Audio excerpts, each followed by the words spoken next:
What's going on, everybody? Welcome to episode 14 of The Rundown, Charleston's own video game podcast. Alongside with me, as always, Mr. Jeff. How's it going? Borderlands 3 update and Stadia stumbles, as always, and a whole lot more. What's going on, buddy? Hey, how's it going, man? This is a slow week. Very slow There was week. not... Yeah, I found myself like just kind of combing through everything, trying to find something. Combing through. What have you been playing? Just Destiny grind like usual. Kind of. I finished Fallen Order last week, so I've been kind of going back and hitting up some of the planets and getting some secrets and chests and stuff like that. So just kind of trying to not necessarily 100% complete it, but just kind of taking my time and going back and getting stuff. That's about it. How much longer you got for you? Oh, there's so many. Because there's some stuff that you can't get until like basically towards the end of the game when you get your force pull. Oh, really? Yeah, until after you finish everything. Yeah. Yeah, so it's gonna take a while. Okay. Yeah, which is cool though. I don't mind that. You been playing anything else? No, probably not. I mean, we're kind of in that lull stage that I was talking about, like between like now and the first of the year. But I think I'll probably just stick to my Destiny grind and then probably hit up Jedi Fallen Order every once in a while just to kind of get some more stuff, I guess. Yeah, I think, that's what I was talking about last time, I think this is one of those times of the years where it's perfect to have PlayStation Now, where you have, there's a really dry spell. There's not a whole lot coming out. You've done played everything, and you're playing it for a second time. You just need something new. So, yeah, PlayStation Now or Xbox Game Pass it's pretty perfect for that right now. Yeah, absolutely. Is there anything that you're going to kind of jam out on until, spring? Honestly, no, not really. Not with the holidays coming up, and of course Black Friday. So I get to be a part of that. Oh, fun stuff. Have fun with that, bud. No, and then I'll really just be teaching myself on this and catching up on all my TV shows. And I just figured out that if you don't have an Apple TV box, Apple TV is on Fire TVs. So my son has a Fire TV. Really? My son and I have the same size TV. So I'm going to swap TVs with him for about a week. That's pretty cool. Yeah. So, probably not really a whole lot. I did see that, since we are in like a huge Star Wars hype right now with the next movie coming out, The Mandalorian, the game. So much hype. Origin Access has like all the Star Wars games. Oh, really? So I can go on there and play, Knights of the Old Republic, or what was the other one? You got Old Republic and then Shadows of the Empire, which is on 64. The Force Unleashed. Force Unleashed. Yeah. Oh, okay. Yeah. So you can go and play like all those. Yeah. So Yeah. No, I'm super excited. That's awesome. Super fun. Yeah. All right. Well, you ready to get into it? Let's do it. All right. Borderlands 3's first DLC packs is Moxie's Heist and the Handsome Jackpot, and it's coming next month by Alex Savard. Borderlands 3's first story DLC, Moxie's Heist and the Handsome Jackpot, is launching on December 19th. For PC, PS4, and Xbox One, and promises to let Vault Hunters take on the ultimate casino heist in a brand new setting with more enemies, missions, and of course, loot.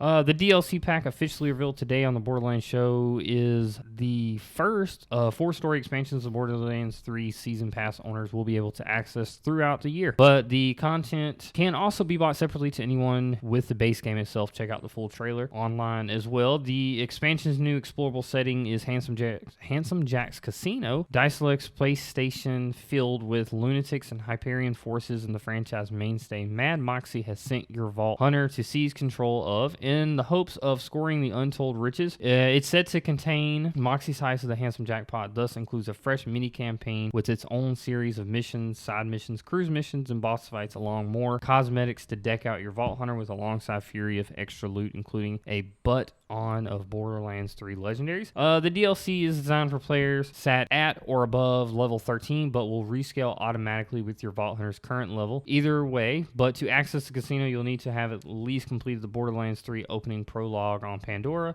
In more pressing news, Borderlands 3 is also receiving a major free update introducing both its takedown and the Black Site raid and a number of including dedicated loot pools for boss fights, an additional tier for Mayhem mode to be outlined in an upcoming set of Borderlands 3's patch notes, which include Mayhem 4, Maliwan takedown, updated boss loot, more bank space, and big Vault Hunter buffs. So I read that DLC is supposed to be like 7 hours long. Better than most of what we get. No, I'm sitting here thinking about something that's better than a lot of other games that put out DLC. That are like, you remember like Spider-Man's DLC, which is like 45 minutes, maybe an hour. Yeah, stretched it. Yeah, yeah. Like just like doing one mission, then doing a bunch of side stuff, and then go back to the mission, just to get your money's worth out of it. But no, that's super cool. I get like a real big like Ocean's 11 feel just from reading it. Yeah, which sounds really awesome. And Borderlands has always been known for like crazy content, you know what I mean? So this is just gonna kind of add to that, which is awesome. I mean, they've got tons of skins, tons of weapons. I want to get back into this game. Like I really need to. I've lost touch, especially with that coming out. I might actually pick it up. Guess what? Now you can.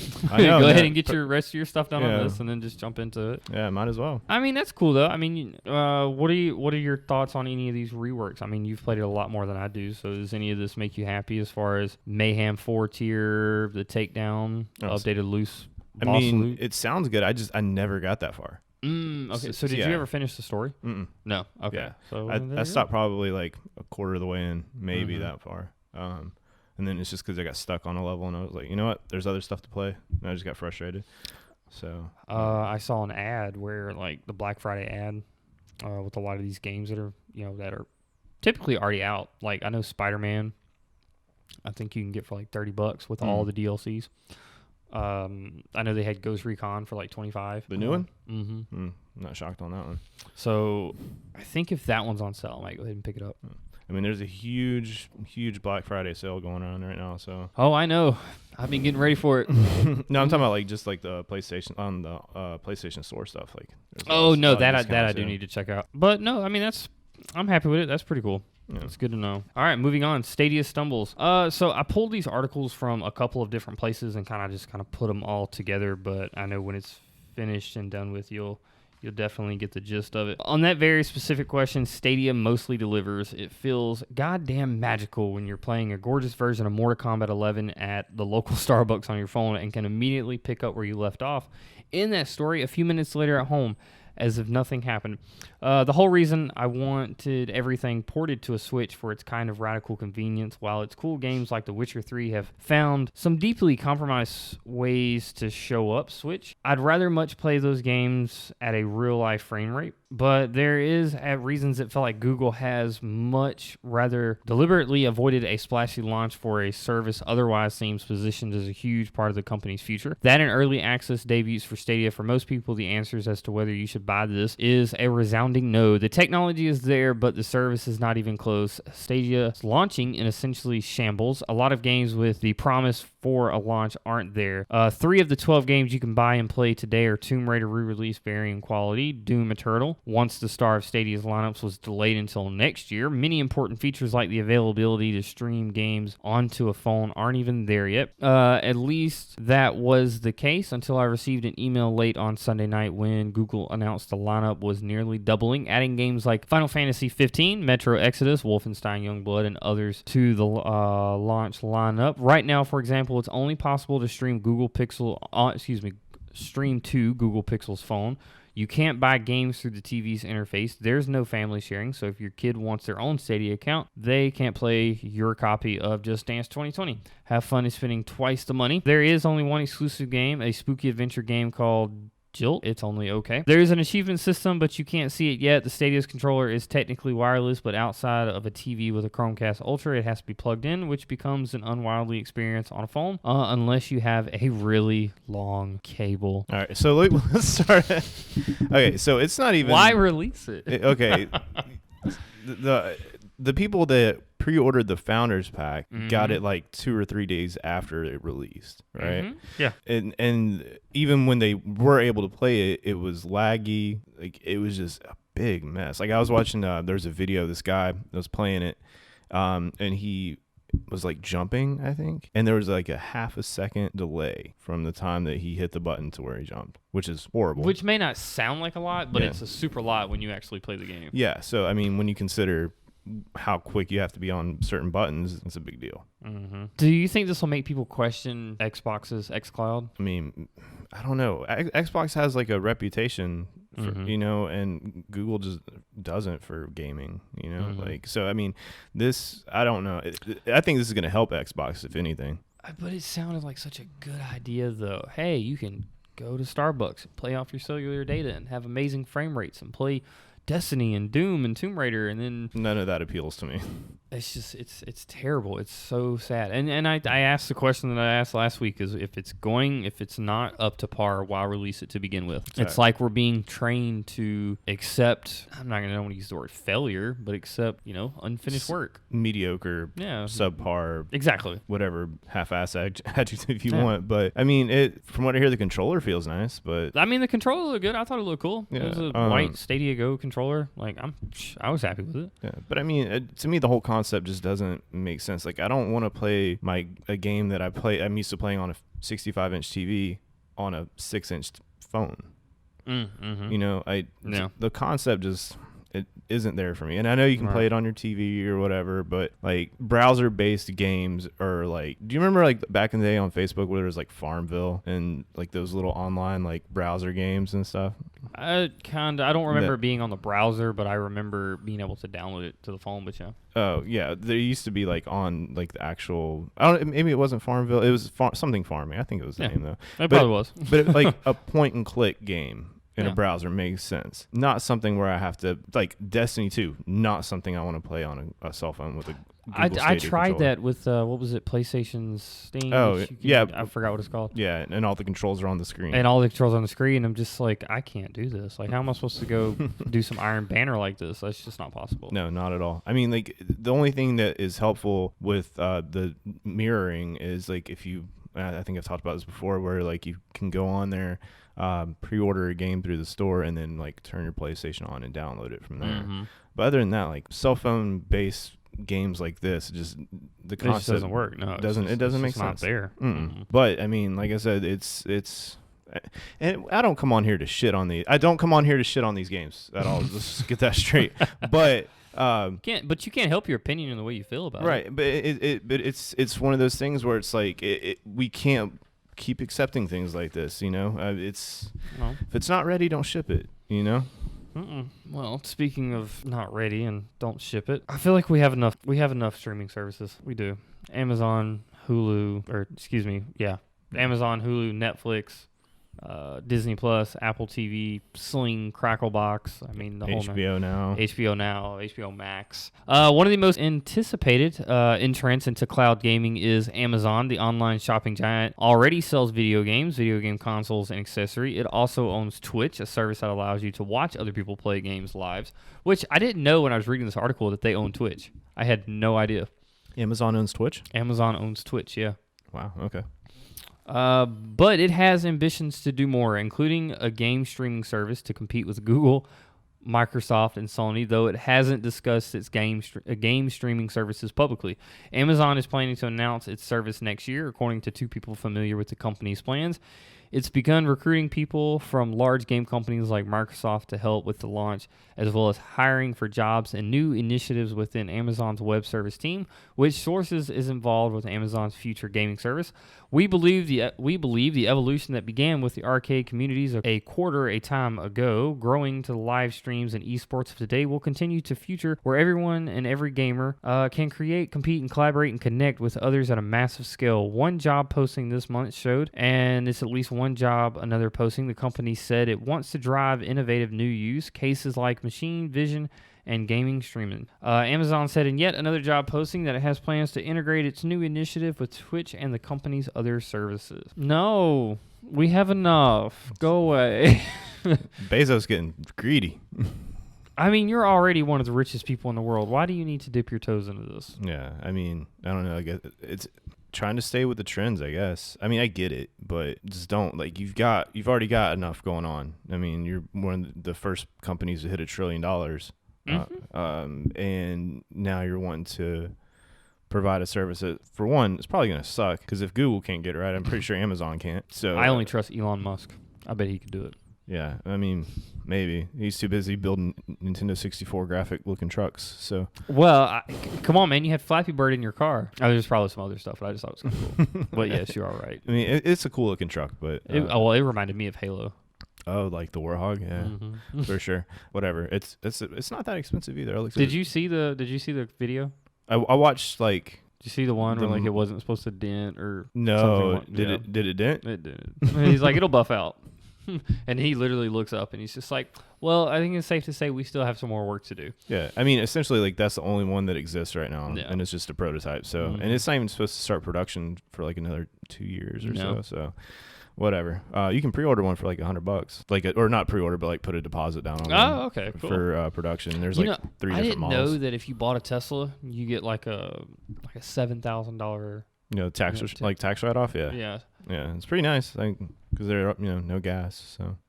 Hell yeah, sign me up. So my verdict is on this is I don't need it. I probably will never use it. No, I don't see it being around that long. Hopefully, it's just like a. Hopefully, it's an idea. An idea, like it's an idea that's here needs to be over here. Yeah, let's just put it on the back burner, save it for a rainy day if you need to. But as far as going forward with it, just don't. Just sit down. Well, what I am curious about is this year's video game nominees. Gonna watch it? You gonna be all excited? No, absolutely. With it? No, I'm not a huge award show watching kind of person. So I'm gonna watch it for the sake of they show new trailers and new IPs and things of that nature. Oh, that's fine. I'll just watch YouTube. So, keep refreshing the feed. Keep refreshing. Yeah. Okay. So cool. So we're just gonna go through the list, kind of pick out what we think will win, and then I think after it's all said and done, we'll see where we ranked up. Okay, that sounds good. Like a game. I like kind of like a game. Yeah. All right, so let's go with the first one that everybody wants to know: Game of the Year. So before I even get into this, do you have your own Game of the Year in mind, like your own personal Game of the Year? That's tough though. I mean, not really. I mean, I played a lot this year, but there's nothing that I think really was like Game of the Year type video games. I mean, I agree with that. I mean, I played like the Destiny DLCs, but that doesn't count. And then the big AAA titles that I did play this year were like Borderlands, which I mean, it's amazing. Might be a game. I mean, I don't even know is it even nominated. What, Borderlands? Yeah, no. Yeah. See, I mean, and then it probably will be next year. Yeah, and then Breakpoint was a flop. So I mean, as far as AAAs, that's as far as I've gone, really. But I mean, who knows? I mean, I would like to nominate Jedi Fallen Order, but I can't because it missed the fiscal year. But long story short, no, I haven't played anything that's Game of the Year contender. Okay, so Game of the Year. Your nominees are Control by Remedy and 505 Games, Death Stranding by Kojima Productions, Super Smash Bros. Ultimate, Bandai and Namco and Nintendo, Resident Evil 2 with Capcom, Sekiro: Shadows Die Twice from Software and Activision, and The Outer Worlds from Obsidian and Private Division. Me personally, I'm probably gonna have to say The Outer Worlds would have to be my pick for not only Game of the Year that I think will win, but also my personal Game of the Year, because Star Wars was great. Even let's just say hypothetically speaking, if it did make the cut. Star Wars was great. I liked it, but I didn't love it. So, I mean, it was good. Well, tell me, Michael, what did you not like about that game? Was it the story? Was it the... It was the combat. The combat? Okay, that makes sense. I just didn't feel like it was very fluent. Right, yeah, it's a little tricky. Like, which we'll have a review on it later, but I mean, like, just side note here. Fighting the bigger monsters did not feel as satisfying as fighting a stormtrooper or somebody else like that. Right, because you couldn't just or a sister force pull them to you or whatever. Right, nothing. There wasn't really anything that set it aside other than just slashing them at their feet. Like, that's really all I felt like I was doing. Yeah, that's fair. So which one do you think? Man, Death Stranding. I know you. Out of all of them, I feel like that one. Not that that's my choice, but I feel like out of all of them, I feel like that's the one that's going to probably win. But even though we're dumb Americans? Yes, absolutely. But I mean, like, the Outer Worlds had a lot of hype, but it kind of died off, and then this one's been hyped up for the last 3 years, and it's still getting talked about. But even though it's like got a pretty low score, like all around, but I mean, as far as everything all encompassing, I feel like Death Stranding would probably win. As much as I don't want it to, it's just the way it goes. Best game direction: Control, Death Stranding, Resident Evil 2. Again, Sekiro, Shadows Die Twice, and Outer Worlds. I think when it comes to game direction, I'm gonna have to give that to Shadows Die Twice. Really? Yeah. You're gonna step away from your Kojima? I honestly can't really say too much about that game, so I can't really give my opinion because I haven't played it yet. Right. Yeah. I haven't. And I don't. So. You're gonna have to play it before I do. Oh, of course. I will go with. What else is on the list? Outer Wilds, Sekiro, Shadows Die Twice, Resident Evil 2, Control, and Death Stranding. The only other one I could see would be Control. That game got a lot of hype and a lot of great reviews. That's the one that's the same people that made Quantum Break, yeah. Mm-hmm. Which was a super fun game. The reason I liked that game so much was because of the fact that your cutscenes were actual live action cutscenes. Oh, that's... okay, so I don't know how I feel about that, because like it kind of, I feel like, detracts from the game, like because the character models don't necessarily sync up that well with live action, right? Mm-hmm. I don't know. I don't know. I feel weird about that one. But I don't know. I'm actually gonna go Resident Evil 2. That's not a bad choice. Best narrative: A Plague Tale, Control, Death Stranding, Disco Asylum, The Outer Worlds. Which game had the best understanding story? Sure as fuck isn't Death Stranding. Oh my gosh. And I've never played Sekiro, so I don't, or Outer Wilds, or it's like a I haven't played Japanese style Bloodborne, Dark Souls. Yeah, let's go with that one then. Yeah. Okay. No. Probably Control. Definitely the Control. Yeah. And it's really hard to say best. Well, I mean, I don't know. How would you put a game that has so many different options for best? I mean, could you for best narrative? For which game? So the Outer Worlds. Oh, okay. The Outer Worlds. It's kind of pick and choose. Because you're making your own story essentially. Yeah, I mean, no, I don't think you can with that one.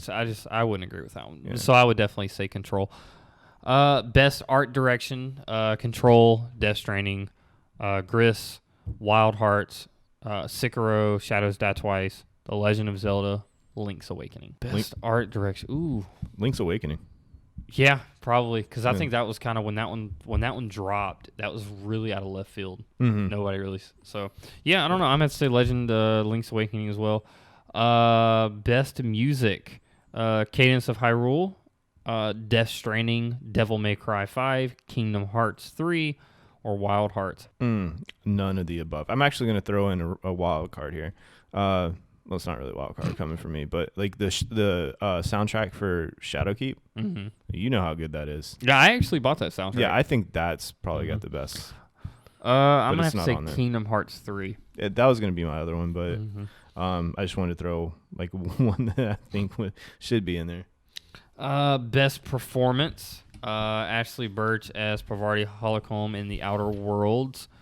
Courtney Hope as Jesse Faden in Control, Laura Bailey as Kate Diaz from Gears 5, Mads Mikkelsen as Cliff from Death Stranding, Matthew Porretta as Dr. Casper Darling Control, Norman Reedus as Sam Porter Bridges Death Stranding. Death Stranding got 2 fucking nominations for one category. You kidding me? You got Mads Mikkelsen and Norman Reedus. Yes, that is correct. Yeah, it's like they don't even give you a choice. I'm going Norman Reedus. Oh, okay. Because this is why I say Norman Reedus. Making a video game is all about acting out what you're seeing in the game. So you have to act it out to be able to put it in a video game mode. Right. So that means he had to piss in that green screen room. I better win an award for pissing in a green screen room. I mean, like, does he have to fully act it out? I don't know. I mean, I'm sure there's... You don't... I don't make video games. You don't make video games. We don't know. Yeah, I have no idea. Just to be opposite, yeah. Well, not really. I guess opposite, but yeah, I'll go with Mads Mikkelsen just because I think he's a better actor all around anyway. Games for Impact: Concrete Genie, Gris, Kind World, Life is Strange 2, Sea of Solitude. Concrete Genie. Oh, no, Concrete Genie was super fun. I love the artwork, but I don't know if it had a great impact. I think probably Life is Strange 2 would have a better impact. Yeah, it's got more of a followable story. And that is, I feel like it just has a really big impact. I don't think it's as great as the first Life is Strange one, but I think it's pretty cool. Yeah. No, it's and like the I don't know, it's not really like stylized, but it's like I don't know, I like the art direction they went on that game too. Yeah, I don't know. Like it's whatever. 90% of these games I haven't touched. So best ongoing game: Apex Legends, Destiny 2, Final Fantasy 14, Fortnite, Tom Clancy's Rainbow Six Siege. I swear to God, if Fortnite wins this category, I'm gonna break something. It's gonna be close. Between like there's 4. Actually, all of those are well, except for Final Fantasy. Like it's gonna be close. I think they needed a 5th nomination. They just threw like whatever random like live because you have tournaments for Apex Legends. You have tournaments for Fortnite, Tom Clancy's. Don't think you have tournaments for PvP and Destiny. I mean, they've not like esports status, right. But they've had them, but it's nothing like a tournament status. Right. You know what? For the sake of the fact that I don't like Fortnite, I'm gonna say Apex. You're still gonna pick a battle royale. Huh? I cannot stand Fortnite. I mean, obviously, you know my choice. Definitely going Destiny 2. That's just that game's been around forever. You know. I mean, it's on its. If you add it all up, they're on their like 6th year. So. Oh yeah. Yeah, Destiny 2's definitely got my vote.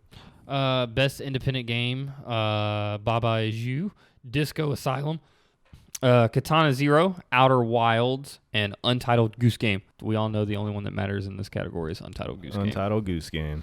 Best mobile game: Call of Duty Mobile, Grindstone, Wild Hearts, Sky, Children of Light, and What the Golf. See, on this category, I'm just gonna go with whatever you go with because I don't mobile game at all. What the golf? I don't understand how Call of Duty can be a mobile game when you don't do anything but fight bots. You don't fight other people. I don't know. Like there's no way in hell I should be able to have a 75 kill streak in Call of Duty on mobile fighting other people, but I can't get a 75 kill streak on a console. Like, no, they're bots. I don't. Yeah. For the sake of it, just what's the golf? Best community support: Apex Legends, Destiny 2, Final Fantasy 14, Fortnite, and Tom Clancy's Rainbow Six Siege. I really think it's a toss-up between Siege and Destiny 2, as far as like. I actually, you know what? I agree with that. I really do. They're both really quick to fix servers issues and. Which I mean, I'm not gonna lie. Fortnite is too. As much as I hate Fortnite, I mean they are too. You don't really get a whole lot of downtime. You don't get a lot of notifications of server down issues and stuff like that. Which speaking of, didn't Destiny have one not too long, like a week ago or something? No, it was like 2 days ago. Was it? Yeah, it was night before last or day before yesterday. However you want to look at it. Yeah. But yeah, it was down for almost the whole day, and then came up like 10 o'clock our time, nice. Which is fine because I wanted to watch Mandalorian anyway, and there you go. Like I because I'm so invested in Destiny again, as far as like doing raids and stuff like that. I lose a lot of time being able to just kind of like chill out and watch a movie or watch TV shows. So that was kind of a nice little unforeseen break because actually we had a raid planned for that night too. So I was like, all right, fine. Best VR game: Asgard's Wrath, Blood and Truth, Beat Saber, No Man's Sky, Trover Saves the Universe. Beat Saber. But you did say they revamped No Man's Sky though. Right. Okay. So, but it's still not like it's still not. It's not perfect though. I was watching Internet Today the other day, and they were talking about how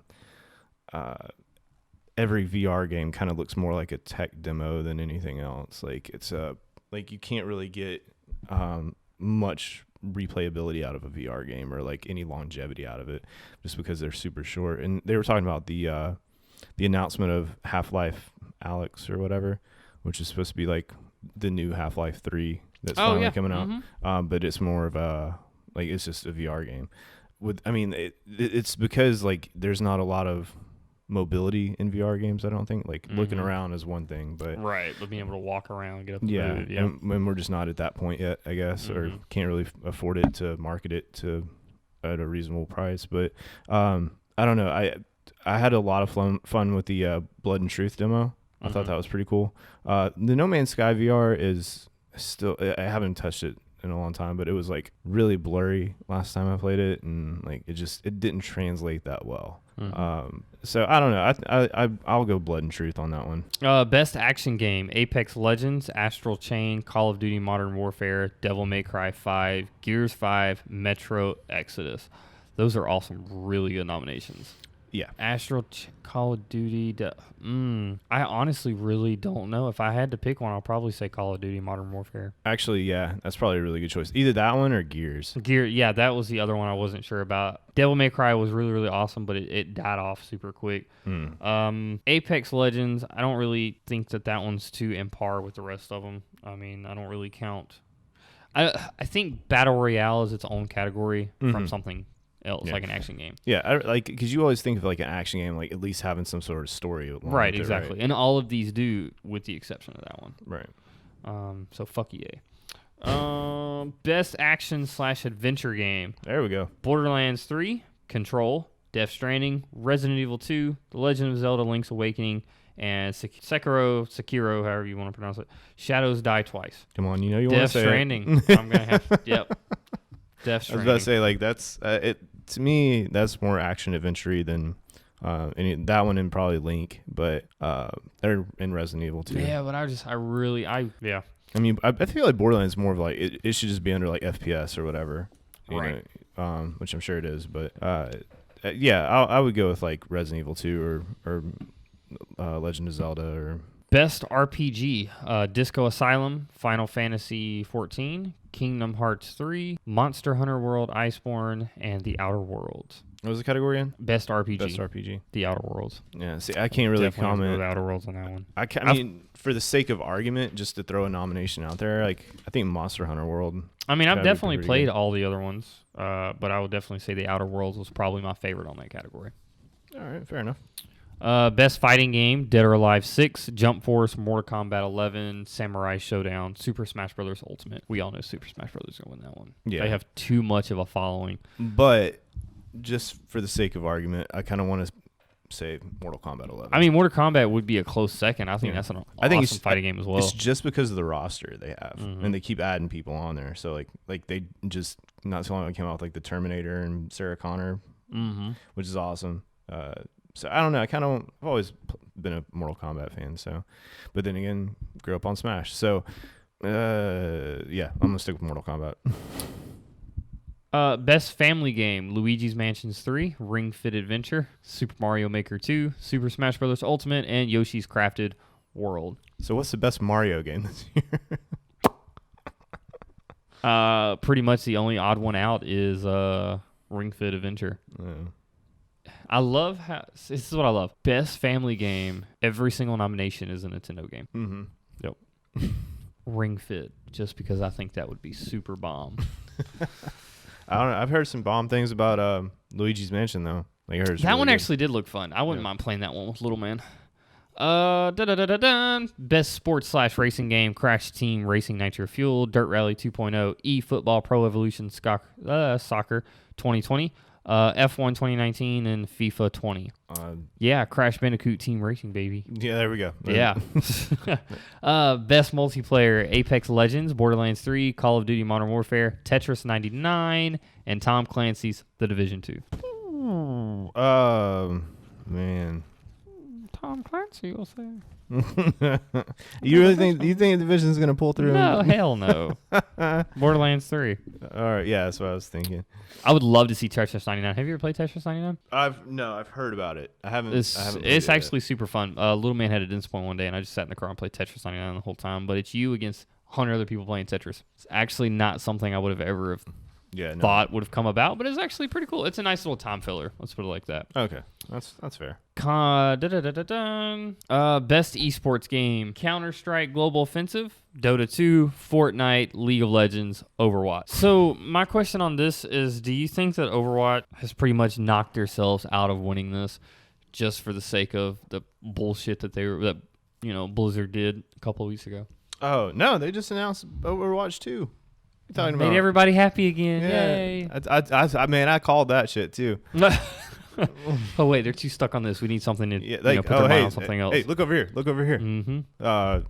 And that's exactly what they did. They're like, oh man, this whole China thing. All right, well here's Hearthstone 2 and Overwatch 2 and League of Legends thing, whatever. I mean, whatever.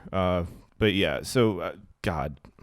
What are the options again? Counter-Strike, Dota 2, Fortnite, League of Legends, Overwatch. I'm going Overwatch. I would love to see Overwatch win this. I would too, but just because I know, like Fortnite's gonna win it. So probably. Yeah. So that wraps it up for all the nominations. So out of any of these games that we talked about, are there any games basically on this list that you haven't played that you want to play? Actually, I kind of want to check out Sekiro just because I really want to play that one too. Just because like I finished the Jedi Fallen Order and I know the combat's similar. But I played Bloodborne for like 20 minutes, and that was a nightmare. So I kind of just want to switch it up, maybe try that out. Other than that, not really. I mean, nothing. This year just wasn't huge for me as far as like games like that. You know what I mean? I mean, other than like Jedi Fallen Order. And I was looking forward to Breakpoint too, man. God, that didn't make the fiscal year. No, that came out in October too. Well, no. Yeah, no. I think honestly, my top two are going to be Sekiro, Shadows Die Twice. Which I mean, yeah, I'm not really into Bloodborne, but it's heard so many good things about it. And Control.